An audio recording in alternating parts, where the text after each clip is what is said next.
Hey ladies, my name is Jenny Chez Faint and I am the host of SIDELINE Sisters. Are you a busy mom, powerhouse professional, or high-achieving go-getter? This show is for no BS women who want to be inspired to get off the sidelines of their lives. Ever feel like you're playing small or safe or just on autopilot? My guests are relatable women who've gone on a journey, overcome challenges, and lived to share the lessons that we want to hear. These conversations will be funny, sad, scary, wise, encouraging, and most of all, real. So whether you're driving, doing chores, exercising, walking the dog, or just laying on the couch, settle in and enjoy. I want to invite you to take back your power, reignite your passions, and step off the sidelines. Let's go. Hey everybody, welcome back to another episode of SIDELINE Sisters. I'm your host, Jenny Chez Faint. Did you know that this podcast is available on YouTube? Maybe you do if you're actually watching on YouTube. But if not, check it out. Subscribe. I started this YouTube channel a few weeks ago, so there are several episodes uploaded for you to check out. Otherwise, you can get all 80 plus episodes on your favorite podcast app. I had the privilege of meeting a woman named Trinette Faint. Trinette is a creative entrepreneur, screenwriter, novelist, and actress. She's the founder of Chez Faint, a curated network and retreat company that hosts transformative gatherings across the globe. She also founded Faint Services Group, a creative consultancy, and Floor 51 Productions, an entertainment production company. Trinette has upcoming networking events in Rome and New York with other cities in the works, and she's hosting a women's retreat in Italy in October, which you will hear about. She recently pitched her feature, spec, and TV pilots at a Screenwriters Festival to great response, and they're under consideration at multiple production houses. Her novels, MidCoast Star and Collette's Caleb, are page-turning escapist romps through the worlds of entertainment and fashion. Collette's Caleb was loosely inspired by her experience working in the entertainment business, notably at Will Smith's production company as Matt Damon's personal assistant and for the Tribeca Film Festival. Growing up in Joliet, Illinois, Trinette began modeling at age 16 and has since been on the covers of Vogue Knitting magazine and the book Knitting Out of Africa. Trinette is the first grand prize winner of Harper's Bazaar's Fabulous at Every Age contest, and she's been featured on The Today Show, in Harper's Bazaar, Marie Claire, and Glamour. She has a feature film writing certificate from UCLA, a bachelor's in mass communications from Emerson, and a master's in integrated marketing communications, also from Emerson. Trinette and I have a really candid conversation about difficult things she's encountered in life and how she got through them, how she, in particular, faced fear and uncertainty. So hopefully you will gain some insight and be able to apply some of her suggestions to your own life. But before I get into the conversation with Trinette, I want to tell you about what's going on at Gentle Coaching. As you know, because you've heard me mention it so many times, I am a big fan of breath work. Being a midlife woman, a midlife mom in particular, is challenging. We deal with a lot of heavy stuff, a lot of stress, overwhelm, and conflict often. And as a result, we suppress our emotions and just keep ourselves together so that we can function. But what that ends up doing is causing a lot of distress in the body, a lot of dis-ease. And that is why I work specifically with this population of midlife women. And right now I am promoting a 12-week coaching package to support and teach coping skills and techniques to help move from burnt out to balanced. Wouldn't that be nice to experience some balance in your life? Even if there's a lot going on, things out of your control. Wouldn't it be amazing if you could regulate your nervous system, if you could actually decide how you're going to feel and not let all of the external noise and chaos affect you? So if that sounds interesting, then you will want to click the link in the show notes and fill out the coaching application. Then we can get started working together and moving you from burnt out to balanced. And you guessed it, in my coaching programs, I include breathwork.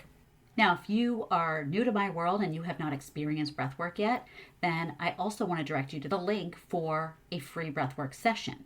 You can try it out, see what you think, and if you decide you want to do more of it and you want to do it in a way that is targeted directly at your needs, then go to the coaching application, fill it out, and we can start working together on your particular stressors. And look, the reason I promote breathwork so much is because I have found it so valuable for my own life. I'm not going to pretend I have it all figured out and that everything operates smoothly all the time in my life. But what I will tell you is that I fall back on breathwork. I use it on a regular basis to get out of my head, get out of the noise, get into my body, be present, and calm the heck down. So I hope you will take me up on the free session in the show notes, and I really look forward to working with you so that you can move from burnt out to balanced. Now let's get into the conversation with Trinette. Welcome to another episode of Sideline Sisters. I am so excited to welcome my guest today, Trinette. Welcome to Sideline Sisters. Hi, Jenny. Thank you for having me. Thank you for being here. We've already had a beautiful chat. Yes. As we've recounted some of the really fabulous aspects of being women, getting older, and being real. And as you so kindly pointed out in our conversation, the kind of subtitle of this show, we talk about real shit here. So you've got some in the course of your life that I would love for you to share about. So let's get into it and begin. Let me see. So I have had the pleasure on this show of talking to dozens and dozens of women about, crappy things that have happened to them. Yeah. that led them to the silver lining of the cloud that they were experiencing. Mm-hmm.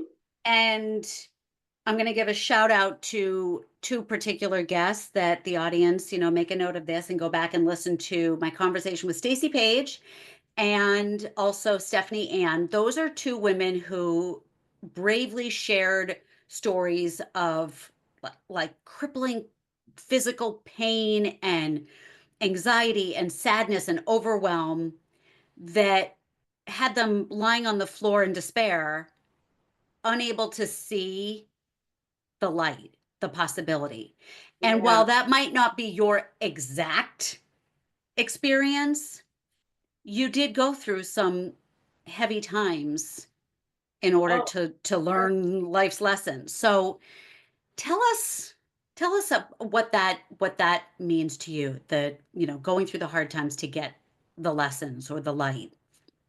Well, honestly, I don't think that you see the light, any lightness, without your share of darkness. I mean, that might sound kind of hokey, but it's true. Everything is not champagne and roses and sunshine and stuff all the time. So sad. Yeah. Sad that it's not. How unfortunate. But I guess we wouldn't appreciate it. Exactly. You wouldn't appreciate the really good blessings when they come if you don't go through like the hardships. For me, this past winter, which doesn't even seem that long ago because the weather is just like spiking up and down like crazy. New England. Right? It's 100 degrees today, but it's gonna be what, 60 in 2 days? Right. Not long ago, it was 50, Back in November, I had to put my dog down, and I've had her for 16 and a half years. Like, she was my daughter. She will always be my daughter, little Avery. Like 2 weeks after that, I lost my job, like my stability, I had worked for a big tech company, and I'd worked there for like 6.5 years. And then one day I just wasn't working there anymore. And it came as a complete shock. I mean, it's not that different from what so many people are going through right now. How, your access is cut off, like it's over, you're laid off, whatever. Okay. But that really kind of took the wind out of my sails because I was experiencing a lot of grief from losing Avery. And then to lose the job on top of that. And I'd already had a second knee surgery scheduled for, I think it was maybe right before Christmas or that third week of December. I had a partial replacement the December before, and I was still having like a lot of pain in my knee. So I had to go back and have another surgery. So immediately after the thing with work fell apart, I got on the phone to the doctor's office and told them what happened, and we moved the surgery up so that I could have all of my insurance for December. Right. Yeah, I mean, it's sad we have to think that way in this country, but Oh, yeah. before it ran out. And so I had all my PT, all my follow-up appointments, like all that stuff that would be covered before I had to go into Cobra. So December was, for me, it was full of just lots of grief, Yeah. mixed in with the physical recovery of learning to walk and Yeah. like yet again, and in the winter and Oh, every day I had doctor's appointments because I reached out to all my team, all my doctors, and I was like, this is what happened. I need to come and just check this. So December was full of doctors and physical healing and stuff. And then January rolls around, and that it was obviously like cold and dark and stuff here, and just dealing with the reality that like Avery was gone. And fuck, like I now what? poof, right? Just knocked it out of my sails. And it was in that time, like within a few weeks after that, I really threw myself into my creativity, or else I was just gonna like die. I'm in here in my home by myself without Avery. My knee is still killing me. And I don't have a job anymore. And like, what the actual fuck about everything. Yeah. And I just started taking like all these acting classes. I've been an actor for a long time. I've been in the union for a very long time. But a lot of this stuff had been a bit deprioritized because of work, because work is your bread and butter. Would easily take up 60 hours in my work week and stuff. And I just really jumped into my creative self. I took a succession of acting classes. There was probably like 6 different classes that I took in 6 months. And it just so happened that they were all kind of staggered, different places that they were starting at different times, like right upon each other, while looking for work and like writing and all these things, that I decided, you know what? This is actually a gift because it gives me the space now and the time to really focus on who I am. Like I'm a writer, actor, creative entrepreneur, like all these things that I had been hustling and doing in the background, in the shadow of my job and of any job I've ever had. And like I've been given this opportunity to just try to do that.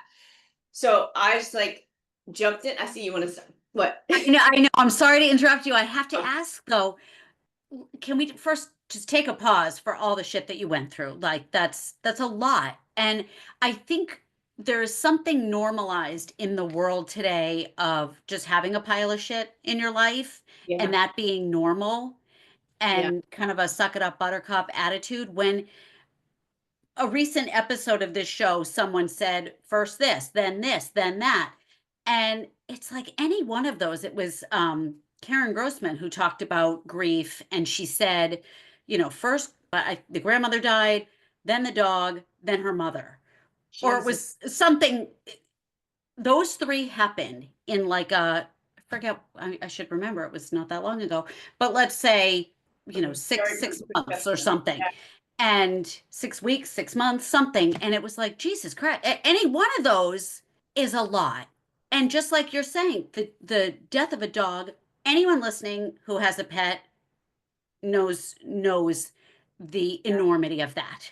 Yeah. That cannot be underscored.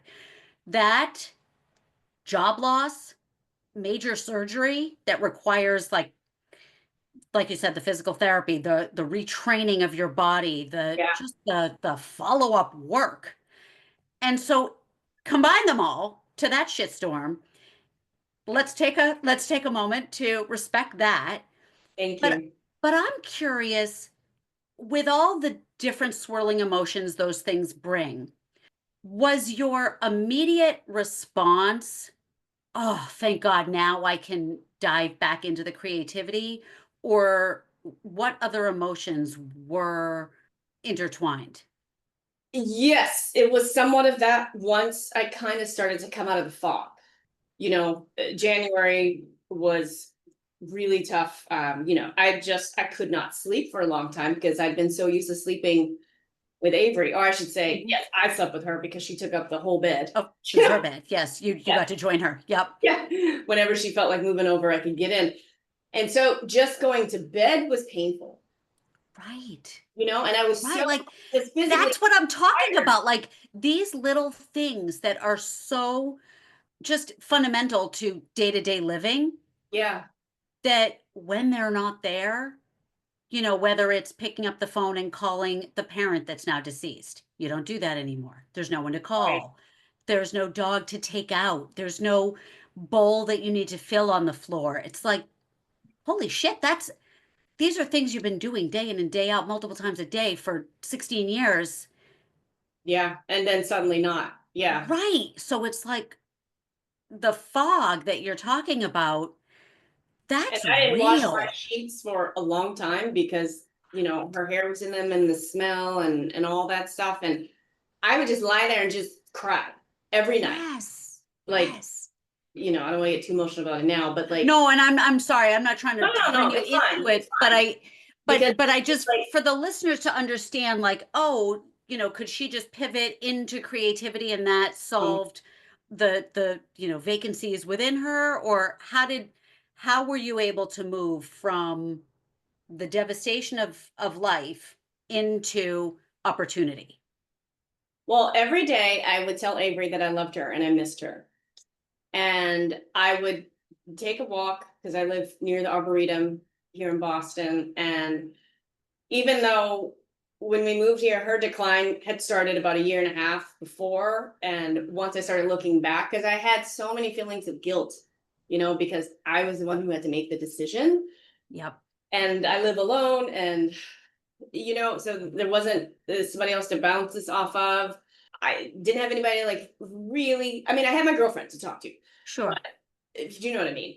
Yeah. So I It's felt heavy. so guilty that I had to be the one to make this decision and to do this to her. But then I also had to force myself to remember how she was declining and how she was in pain and like all these things that were happening, and that like the writing was on the wall, and that I did not want for her to have a life like on medication and stuff. Yeah. Yeah. And plus, it gets very expensive, especially at the end, which I learned. Yes. We had like 3 emergency vets in like 5 days, running to the vet, which was 45 minutes away in the town I used to live in between meetings. And, it was just like so stressful. So once I kind of started coming out of that fog, and I just thought, I need to do something. I need to honor Avery in some way. And she had been with me through everything. Like when I wrote my novels and when I was doing this and doing that, like she was always like such a good girl. She was always at my feet. She was, where I needed her to be. And then if I was traveling for something, she was always very well behaved with whoever she was with. And that was her way of telling me, okay, mommy, I'm gonna let you go do this. This is your, this is what you need to do. She was like never an asshole or something. That's good. Like if you read my books, like the dedications are to her, because I love it. she, let me do that, Mm. So this was like part kind of honoring her and like shifting my grief to expel it somewhere. And there's no better place to really get in touch with who you are than an acting class. Okay. Like, oh my God, especially like my method acting class, like between that and therapy, it has nothing to do with like learning lines. It is all about, connecting yourself and your experience to the lines and then like interpreting them in, way. And it was heavy. Like, we were doing monologues that, like 1800s or something. And I'm like sobbing as I'm like doing them and like all the stuff. It was like super powerful. So the creativity, it was a way for me to shift the grief and like kind of use it somewhere else, but it also helped me heal. And I just started coming out of that phase of my life because of the creativity. And just like really understanding that I have been given this gift of time. you know, I mean, I was fortunate that I got a severance and that, you know, unemployment, whatever. And I had some savings. So thank God I had some savings that I didn't have to rush and I didn't have to panic, because at first I was very panicked for the first couple of weeks. And my therapist kept saying, do not panic. Don't panic. Hmm. Things will be okay. And what I learned through that whole process was, if you have something else that's inside of you that you're trying to do and that you want to do, you know, so many of us just get caught up in the fear of it because we are conditioned to have that stable job, you know, to have that insurance through the job, to do this, da, da, da, da, da, and, you know, Right. work on your thing on the side, sort of thing. But don't Yeah. forget about this big thing here. But if you allow yourself to be who you really are and really nurture that little itch inside of you, the universe, I mean, and everybody has said this, and it's because it's true, because I've been experiencing it, but it will provide and it will give you that safety net. And it is absolutely terrifying because, you know, the checks don't come in every 2 weeks or whatever it is, you know, and you don't get the equity refresh and, you know, all that stuff that has made the big life, this solid middle class life in this country possible. But you get yourself back, you get control over your time and your life, and this ability to really pursue who you are and like put yourself out there. So in this process for me, I have found that like I'll be freaking out about something. I'll be trying not to panic on the outside. On the outside, I'll leave it by myself, right? But trying to keep it on the inside or whatever. And then like an hour later, I'll get an email or something like booking a Yep. through my agency, you know, that pays XYZ. And I'm like, oh my goodness, right? And I've been like Airbnb my guest room on occasion for extra money because I had to get really creative, because what I Yes. didn't do was panic and go into a 9 to 5 job just to have a job. I Yeah. can use this time to be who I am and take roles that serve me.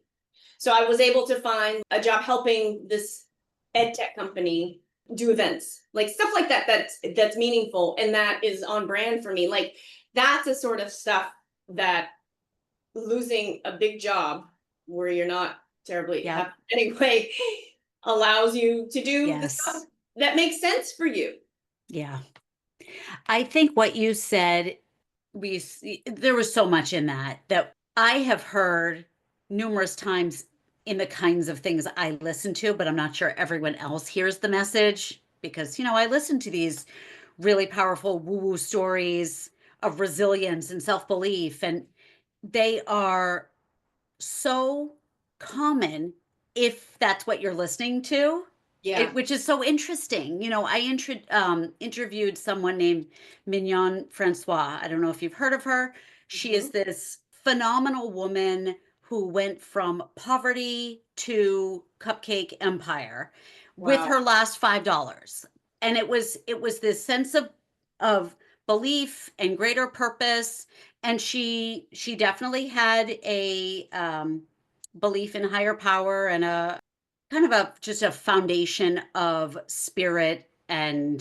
and someone watching and Like really protecting her, sort of thing. yes, Yeah. yes. But you know, life happened and she found herself with a crappy husband, you know, a cheating husband and 6 kids and no money, to the point that she was sitting in the dark all day to preserve the last amount of gasoline in the generator so that when the kids came home from school, they could turn the lights on. And she ended up with the last $5 in her envelope. She went and got the ingredients to make cake Hmm. and ended up selling it to a neighbor who then said, can you make more for a such and such party we're having? And she was like, yeah, I need you to pay me up front so I can go buy the ingredients. There was a vision, a Yep. self-belief that I'm not going to just sit in my shitty circumstances, curled in fetal position on the floor and cry about my crappy Right. hand of cards. It's how can I show up in this situation? So I love that you're Airbnb. I love that you're looking at other opportunities that weren't visible or on the radar prior. And it's right. so there's this multifaceted creativity for you, because it's being in the creative field, but also creative thinking of Exactly. Which you I don't often have the chance to yes. do when you're in a traditionally like corporate environment. They can sell the bell of whistles and act like they will let you think creatively and will give you these opportunities and stuff. But more often than not, that's not really the case. You know, you're just like this outlier with all this energy, this stuff, this different way of thinking in your head, and you try to get them to do something differently, but they just don't because they're afraid too. I don't know. Like everybody's fucking afraid. So just be yourself and don't fucking be scared. Hey ladies, I'm interrupting this show to tell you about Gentle Coaching. If you've been following along, you know I am all about life coaching and breathwork for midlife women. Is that you? If it is, let's go. I have a 12-week package that is designed to take you from burnt out to balanced. So if you're feeling the stress, overwhelm, and chaos of midlife womanhood, I got you. I know all about that life, and I also know how to deal with it. So head to the show notes, click the coaching application, and let's get started. Now back to the show. On that, so I wanted you to speak a little more about the fear. It's a very consuming emotion Yeah. for so many people. Yeah. How do you navigate when those feelings are swelling? Well, I ate a lot of French fries over that period and drank a lot of wine. And That'll do. you know, but I have had a creative vision for so long. As I was telling you, like before we started recording, I started modeling when I was 16, and I'm 6'1", and it was always something that I wanted to do. You know, I used to pull out tear sheets from my magazines, and I had them all over my wall in my childhood bedroom in Joliet, Illinois. And that was it for me, like on camera stuff. You know, you're born this height, you got to do something with it, right? The good Lord gave me this. Okay, I'm going to use it. Like, are you any good at basketball? No. All right. What can you do? I played a lot of sports too, but like Yeah. really fashion was my thing. Yeah. So way back then, I had this like idea of how great it would be to have a beauty store that had shades for all women, because I'm going to date myself, like back in the 80s. You know, you go to these jobs and Black girls kind of shit out of luck, we're just mixing stuff, like all that stuff. Like they didn't have the colors and, everything. So I started having these entrepreneurial sort of ambitions like way back then. So I've had this vision, I guess what I'm trying to say, back then to do something different. Most people in my hometown were after high school going to college. I went to Paris. I took a couple of years off. I went to try to model. I went and got out there because I've always had this like really strong belief in myself. And eventually, we're going to fast forward a number of years. I won Harper's Bazaar's first Fabulous at Every Age contest. And it was sponsored by Estee Lauder. And I won some money that I used to create my beauty store that I had in my head for a billion years. And I had this online store called loveyou.com. And I kept it for a couple of years, but I was doing everything and I had a full-time job. This is when I was living in New York and the hustle was real, But that was like this manifestation of something. So I've always had a creative vision and something to hold on to and a belief in myself that I could do things. So when this time rolls around, even though there's plenty to be afraid of, I have deep in me the faith that I can do whatever I want to do.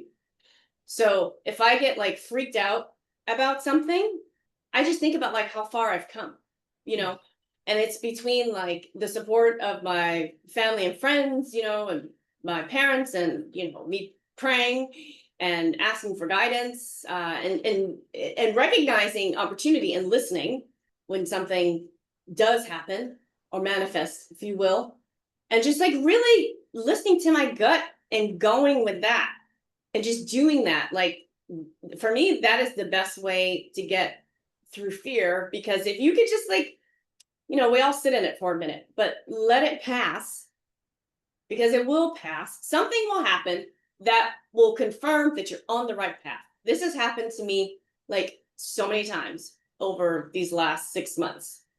Like, don't panic. Don't go running back to an office. Like, here's another sign. Here's a job. Like, I just booked another commercial that I'm shooting on Friday. Yeah.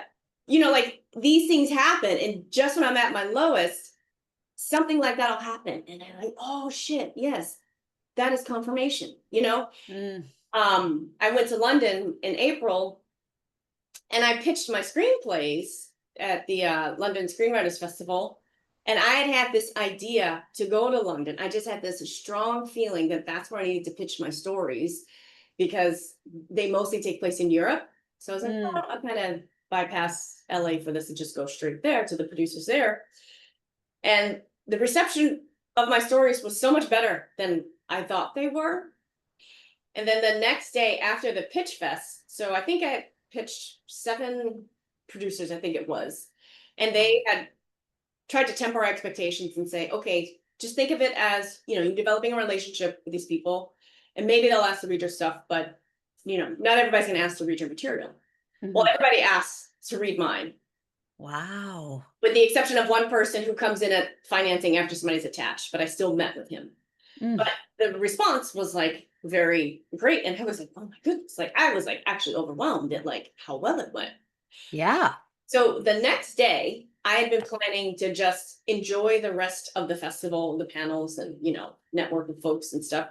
And there was a different session called elevator pitch, where you literally get into an elevator with an executive, you go down 2 floors and you pitch your thing.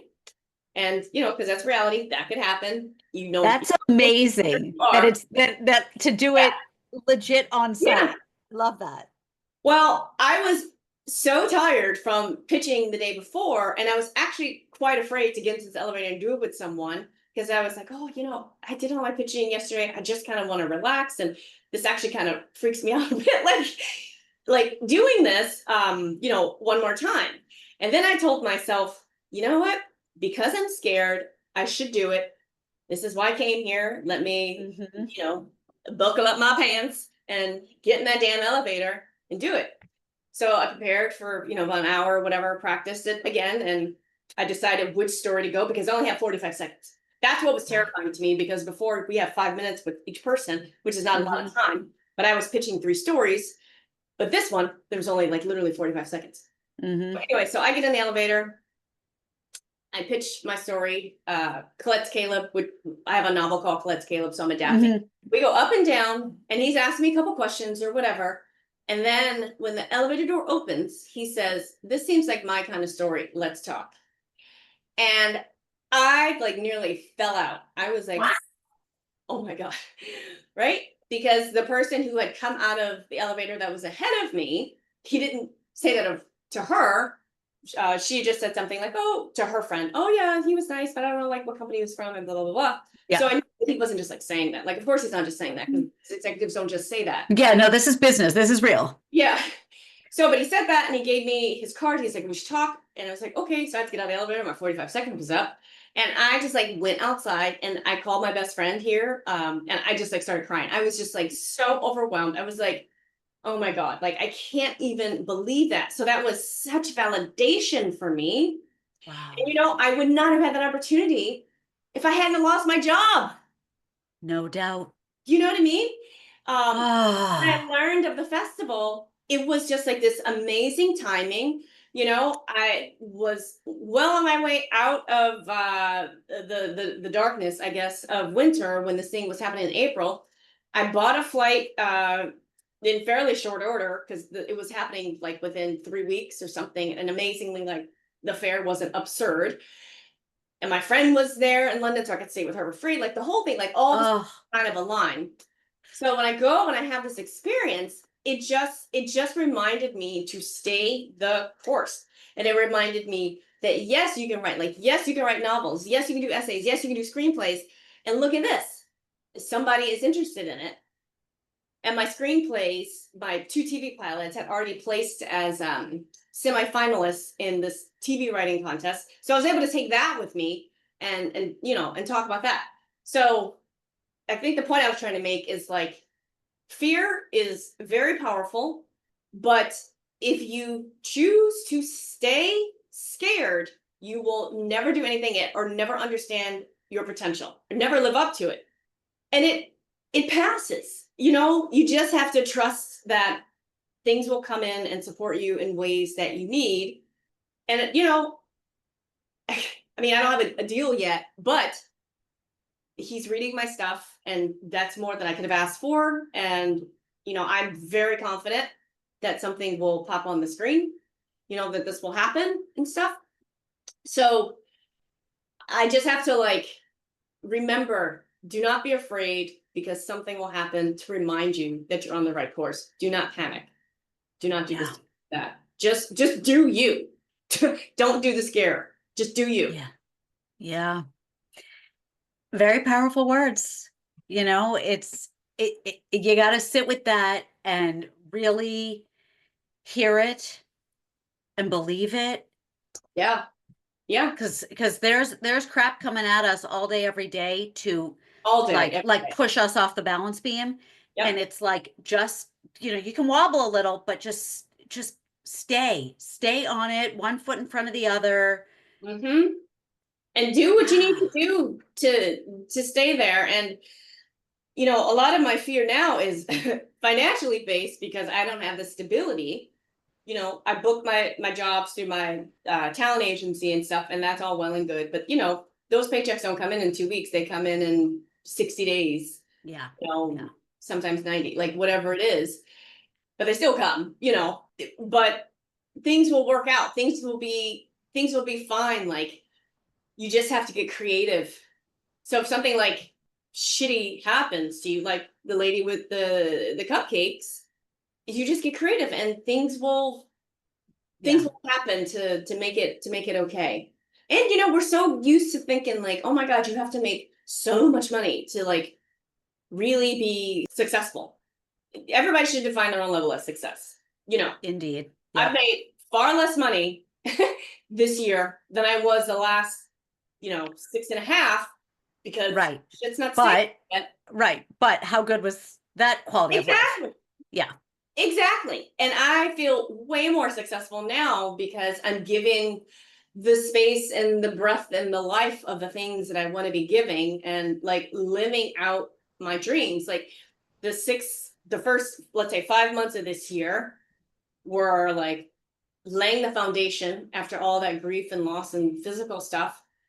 And then now I can start seeing the manifestation of that. Mm. And here's another crazy story.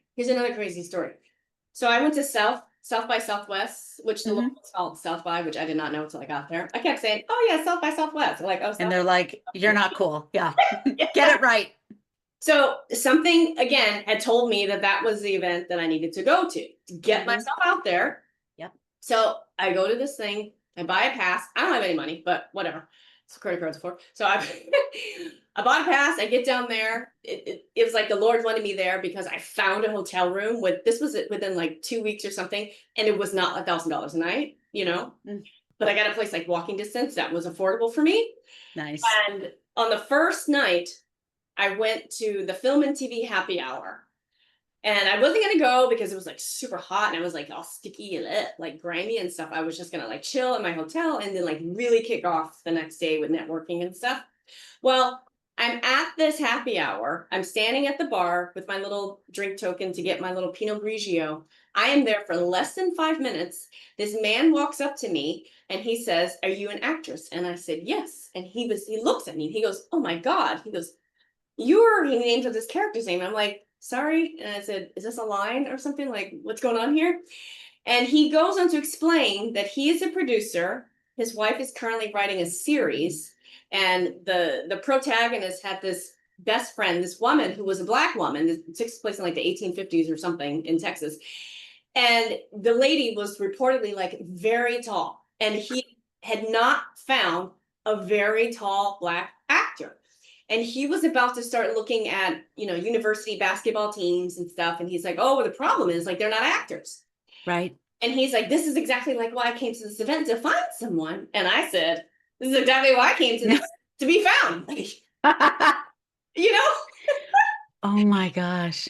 So I've since like talked to his wife who's writing this thing, and hopefully we'll have like a script to read within like a month or something. But that was another thing, like on paper, I couldn't afford to go to that event. I was like, oh my God, well, the pass is, $1,400, whatever ridiculous Yeah. it was, and the flight and the hotel and like the food, like whatever. But then on the flip side, I was like, I can't afford not to go. Like, this is what I'm trying to do. I'm trying to like really put myself out as an actor and as a screenwriter and stuff. And I need to put myself in the places where these people are to be found. That's what people need to remember. Like, fear can keep you in whatever sort of geographical place that you're in, because if you don't know someone here or there, like you just won't go, or it's too scary to pick up and move and change your life and go do something. But it's not going to come to you. So I just was like, well, this feels like something I need to do, so let me just go. And then that happened, and then like all these other crazy things happened over that weekend, and that was just like the universe, the Lord, everything just validating. Okay, you're on the right course. Stay the path. Stay the path. Stay the path. Again, that wouldn't have happened if I had the 9 to 5 still. And you know what's interesting that just crossed my mind? The number of times that people are probably getting those validation signals and not even realizing it, because they've got the blinders on and they're doing the grind and they're busy. And so they want to go do something else. They want to be creative, or they want to explore such and such passion. And they're getting dings, pings, signals thrown at them, but they're not even slowing down enough and opening their eyes big enough, or even closing their eyes and listening to notice that the universe is trying to tell them something. And so instead, they're sitting at home bitching and moaning that it'll never happen, they can't do it, life just doesn't work out for them. And it's like, no, dude, you are getting the signal. It's like, have you seen that meme of, I'm gonna get it wrong, but it's like where someone offers the person, they want something and they're offered, oh God, whoever's listening will know what I'm talking about, but it's like God sent that signal and they ignored it. Then there was another signal and they ignored it. Yes. And what am I talking about? And then finally something tragic happened and the person was like, God, you were supposed to help me. And they were like, and God says, I sent you 3 people to help you. It was, I've seen it. I don't, you know what I'm talking about. Like, I sent you the car, I sent you the bike, I sent you the plane. You didn't listen. So now, this is on you.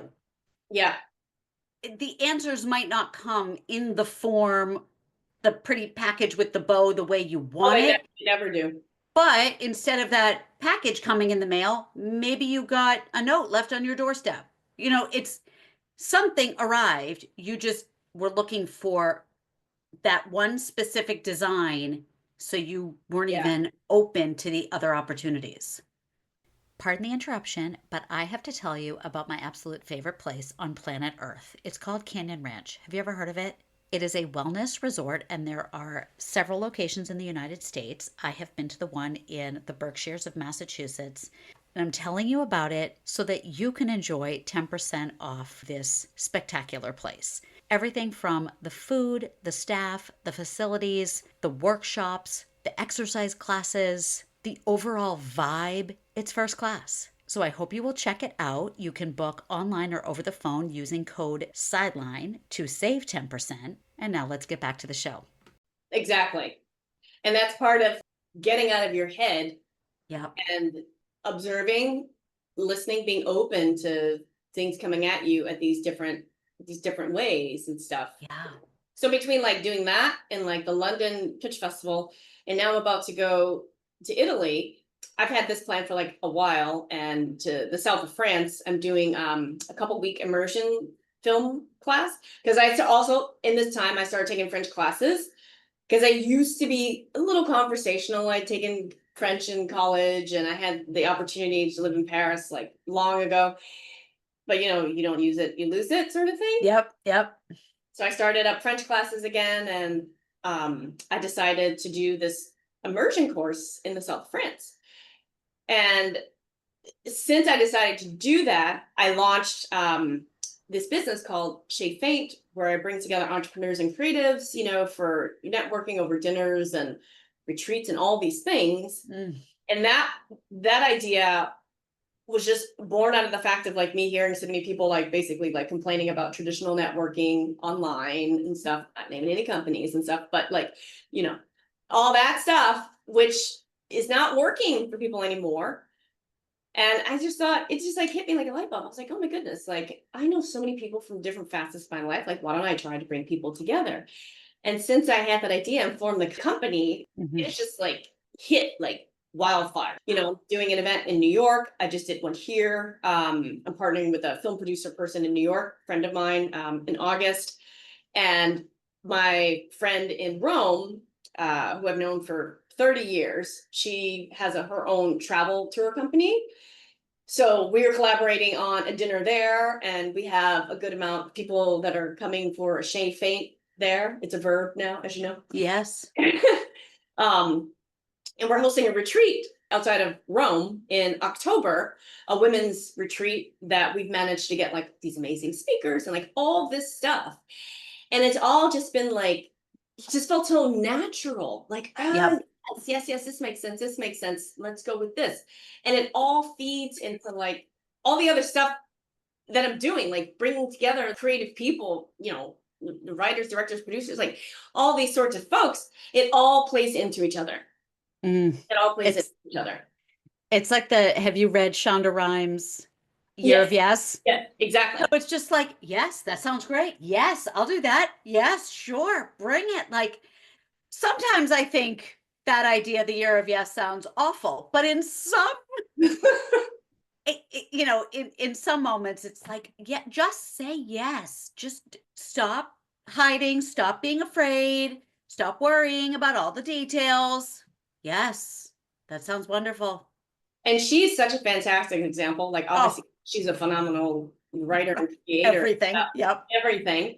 But you know, she set out her career. She wanted to be a novelist. And at some point, I forget how exactly, but she switched to TV writing. And then, you know, the rest is history. But she is a very, very, very good example of being open to change. Yeah.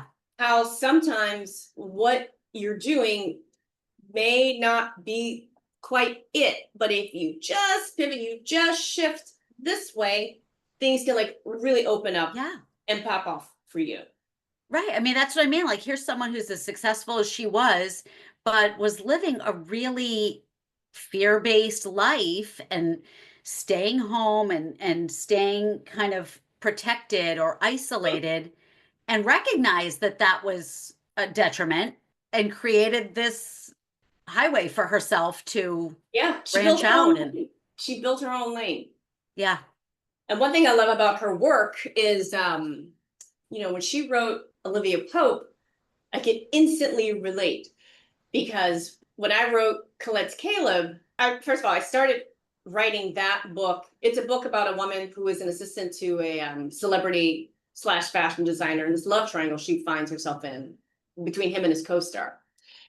Once upon a time in another life, I was Matt Damon's assistant, and my Collette is not my story.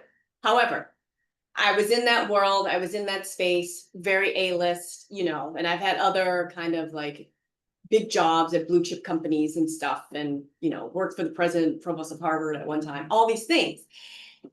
But when I was reading books, the heroine was never a Black woman at the center of these kind of stories in these spaces. You know, maybe she was the girlfriend and sidekick or this or that. But, you know, the woman in the novels were typically like younger, skinny. Like the Anne Hathaway and Devil Wears Prada kind of character. You know, God bless her. Yeah. But, you know, knock yourself out. That's not right. But if you're not relating, then That's but there's trouble. also another side, and in my Matt space, I met plenty of us. Like the woman that I'm partnering with for a Chez Faint in New York, she's a Black woman and she's in the business still. She's a producer, like all these things.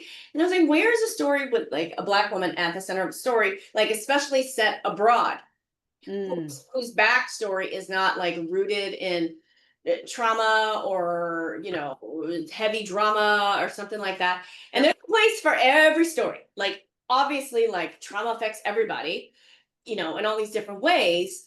But I write from this perspective because I travel so much and I'm out in the world, that my characters are out in the world.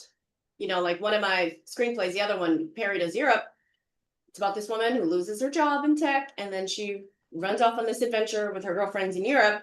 She's 50, 52 or something like that. And here's a quick sidebar, and then I'll come back to the Shonda Rhimes thing. I had written the opening scene to that story. My character, she's about to go on vacation with her girlfriends to London the next day. She's at work. She's leaving and she gets fired in like the most inhumane way. And she's like, what the fuck, right? And so she goes off to Europe and she has this adventure with her girlfriends and she sets out to pursue this long dormant dream that she'd always had, take place in Europe. So once my job ended, I realized that the same thing that happened to my character had happened to me, because I was going to London the next day, because this was around Thanksgiving or something. I already had these plans to go meet up with my friend in London. And I was like, oh my God, like that is. You manifested it? Yeah. And my character had had this dog that died, like all these things. It was like fuck, shit snaps, right? So obviously she's going to win the lottery or something. Right. You got to give her something. Yeah. Marry a king, whatever. Yep. But it was like wild, But let's get back to my point. So I write from this place where my character is out in the world, existing in A-list spaces where we don't always see them.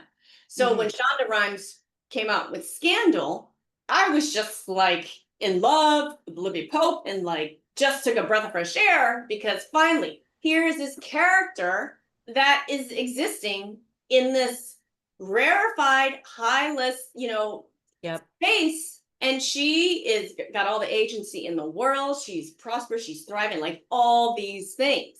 Like she obviously like has her shit going on, but she is out there and she's the center of the story.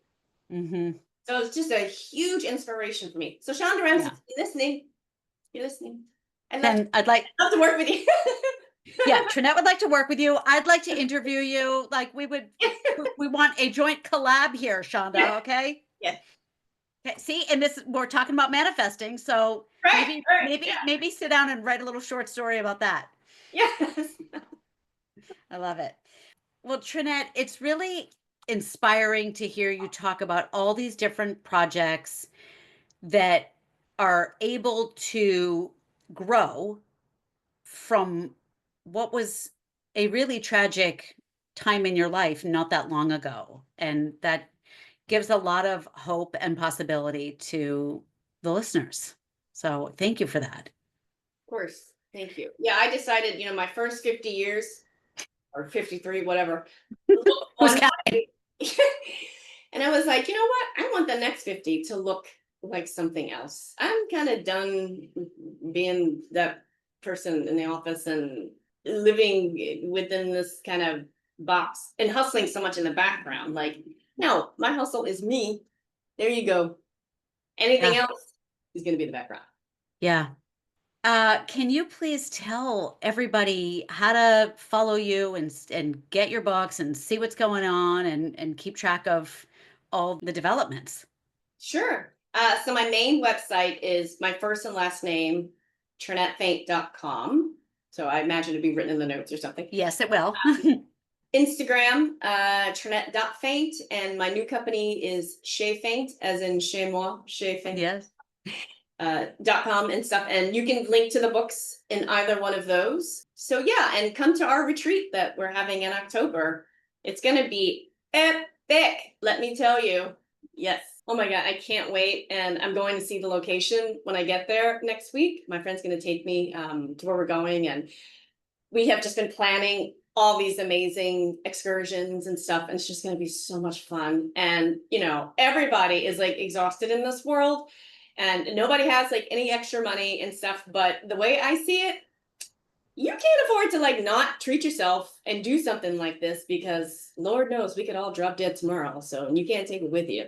Exactly. So just go relax, refresh, and recharge. The women listening, they understand. They understand the value of self-care and reward for all the hard work, whatever that's looked like. So I think people will be very interested in what you've got going on. I hope so. I mean, it's a perfect time. It's off season, and it's cheaper to get there to Rome at that point. And the fee covers everything, all transportation, meals, wine. I mean, let's talk about the food. Oh my God, I can't wait. Wow. How long is it?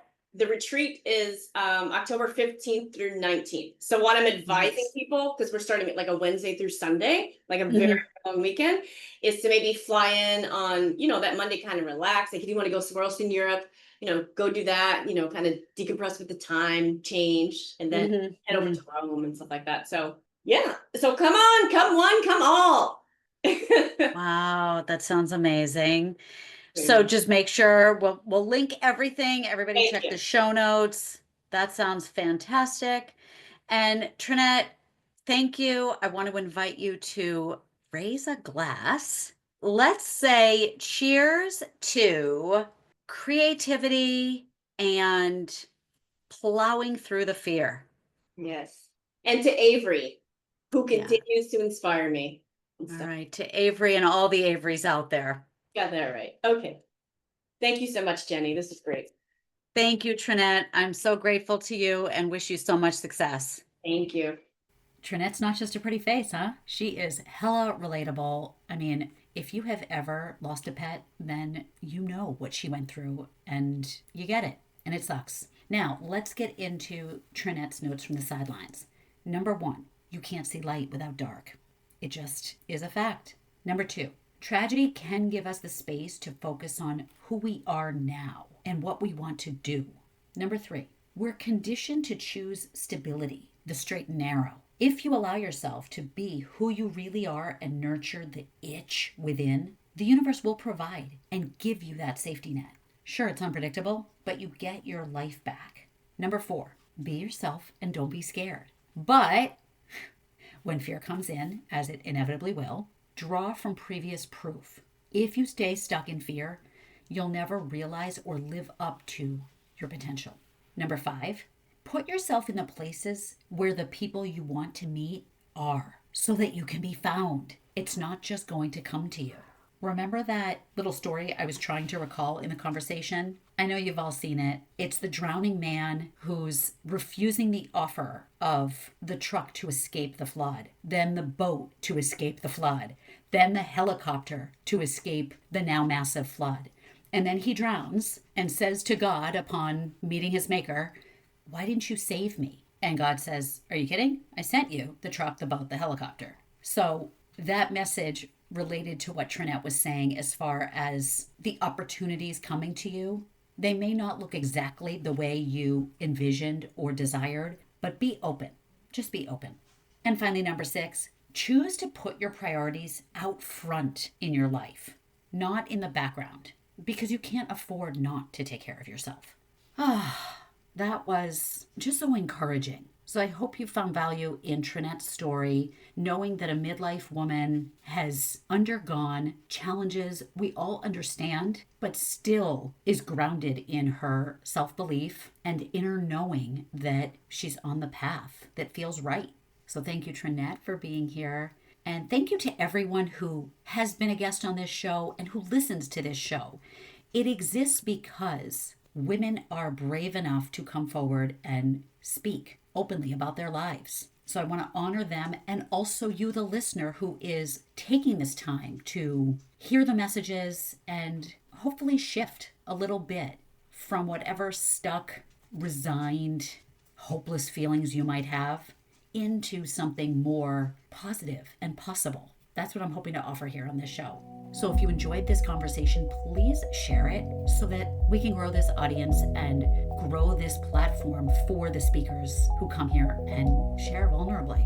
And once again, I want to remind you about the free breathwork link in the show notes, and hope to see you right back here next week for my conversation with midlife badass Lisa Niver, who wrote an incredible book called Brave-ish. So if that word resonates with you, you are definitely going to want to listen in on her remarkable story of traveling around the world, surviving a troubling marriage, and rediscovering herself. I'm sending you so much love and support. Cheers to you.